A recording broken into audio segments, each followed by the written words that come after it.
పాతాళ నాగు. సోనా నదీ తీరాన ఉండే ఒక గౌడ నగరానికి మహీపాలుడు రాజుగా ఉండేవాడు. యువరాజుగా ఉండే కాలంలో అతను తన భార్యతో సహా నదీ తీరానికి వెళ్ళినప్పుడు నదిలో చేపలు పడుతున్న కొందరు బెస్తలు అతనికి ఒక బుట్టలో 3 పెద్ద చేపలను పెట్టి బహుమానంగా ఇచ్చారు. వాటిని వాళ్ళు రాజభవనానికి చేర్చుతామన్నారు, కానీ మహీపాలుడు తానే పట్టుకుపోతానని చెప్పి చేపల బుట్టను తీసుకున్నాడు.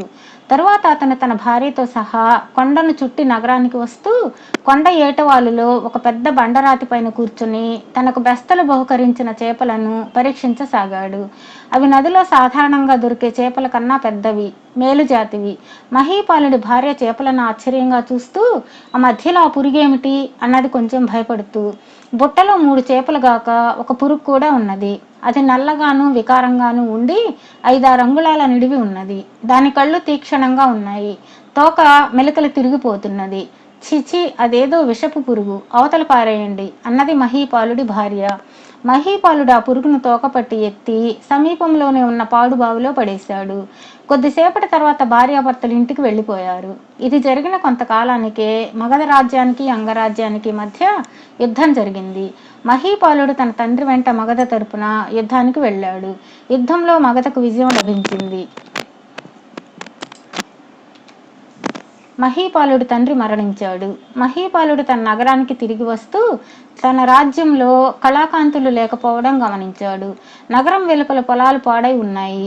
కొన్ని పల్లెలు పూర్తిగా కాలిపోయి ఉన్నాయి. మహీపాలుడి ఇంటికి చేరుతూనే ఈ ప్రాంతాలకు ఏదో పీడ పట్టినట్లున్నదేమిటి అని అడిగాడు. అవును, పీడే పట్టింది. ఆ పీడను మీరే పెంచి పెద్ద చేశారు. ఆ రోజు మీరు పాడుబావులో వేసిన పురుగు ఒక పాతాళ నాగు. మామూలు పాము పిల్ల అయితే మనం పోల్చుకోగలిగి ఉందుము.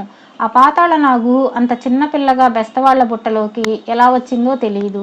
అది బావిలో పెరిగి పెద్దదయింది. ఇప్పుడు అది 20 బారల పాము. ఆకలి వేస్తే దాని నోటి నుంచి మంటలు వస్తాయి. అది ఆహారం కోసం ఎంత మేర తిరిగితే అంత మేర చెట్లు చేమలు మాడిపోతాయి. చివరకు రాళ్ల లాంటివి కూడా కమిరిపోతాయి.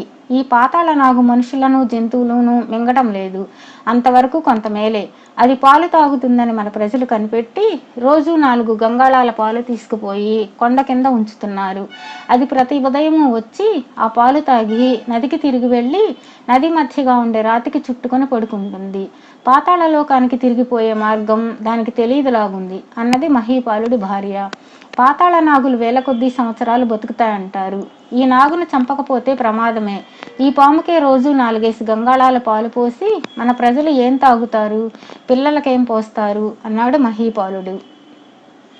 జనం అల్లాడిపోతున్నారు. ఒక్కో రోజు నాగుకు కావలసినన్ని పాలుండవు. ఆ రోజు ఆకలి తీరకది తన ఇష్టం వచ్చిన చోటుకల్లా పోతుంది. దారిలో ఏది ఉంటే అదంతా దాని నోటి మంటలకు ఆహుతి అయిపోతుంది. ఈ నాగుతో చాలా బాధగా ఉన్నది అన్నది మహీపాలుడి భార్య.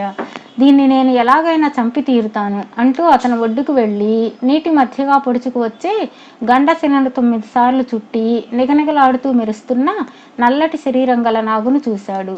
అక్కడి నుండి తిరిగి వస్తూ ప్రతిరోజు అది పాలు తాగే తొట్టిని కొండ కింద మలుపులో చూశాడు. మర్నాడు ఉదయం మహీపాలుడు తన పెద్ద ఖడ్గాన్ని తీసుకొని పాతాళ నాగు పాలు తాగే చోటుకు వెళ్ళాడు.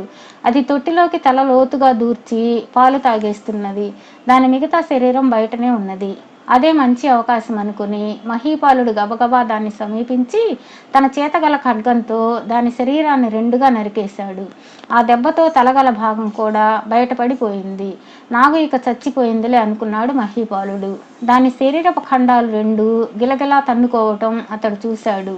అలా తన్నుకుంటూ అవి ఒకదాన్నొకటి చేరి తెగిన చోట చిత్రంగా అతుక్కొని ఏకమైపోయాయి. నాగు ఎప్పట్లాగే అయిపోయి అతనికేసి తిరిగి భయంకరంగా అతని వైపు మంటలు చిమ్మసాగింది. మహీపాలుడు కాలిసత్తు కొద్దీ పరిగెత్తసాగాడు. కొంత దూరం వెళ్ళి వెనక్కి తిరిగి చూస్తే నాగు నదికేసి వెళుతూ కనబడింది. మహీపాలుడు ఇంటికి తిరిగిపోయి జరిగిందంతా తన భార్యకు చెప్పాడు. ఈ నాగును కత్తితో చంపడం అసంభవం. దాన్ని 100 ముక్కలు చేస్తే 100గా తిరిగి అంటుకుంటాయి. ఇంకెలా చంపేట్టు అన్నాడు మహీపాలుడు.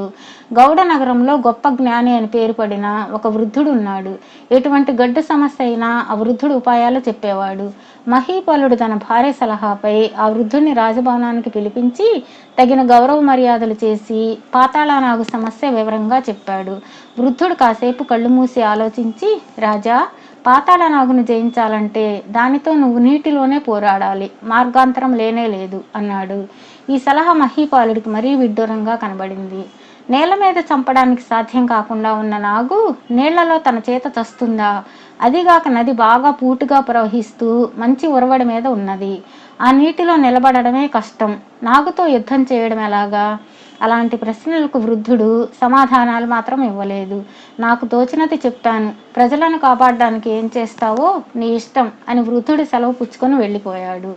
ఎంత అసాధ్యమైనా వృద్ధుడు చెప్పినట్లే నిశ్చయించి మహీపాలుడు నాగు పాలు తాగడానికి వెళ్లే సమయానికి అది రోజల్లా శిలను చుట్టుకొని పడుకునే చోటుకి వెళ్ళాడు.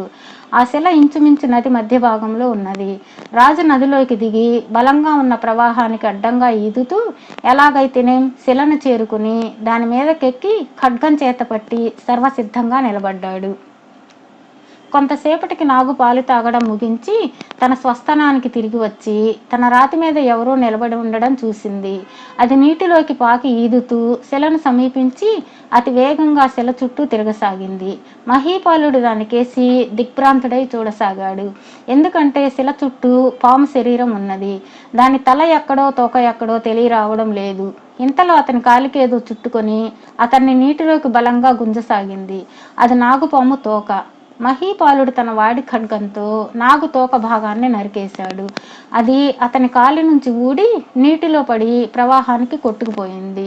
వృద్ధుడి సలహాలో ఉన్న కిటికేమిటో ఇప్పుడు మహీపాలుడికి అర్థమైంది.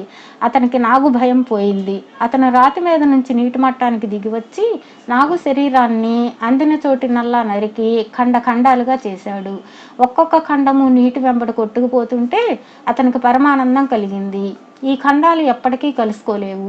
నాగు తల భాగం కూడా కొట్టుకుపోవడం కళ్ళారా చూశాక మహీపాలుడు ఒడ్డుకు ఈది ఇంటికి తిరిగి వెళ్ళి తన నగరానికి నాగుబాధ వదిలినందుకు వృద్ధుడికి అంతులేని కానుకలు సమర్పించి ఆయన్నెంతో సన్మానించాడు.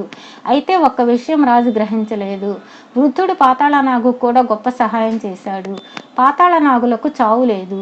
రాజు నరికిన నాగు ఖండాలు కాలక్రమాన సముద్రాన్ని చేరుకుని అక్కడ ఒకదాన్ని ఒకటి కలుసుకున్నాయి.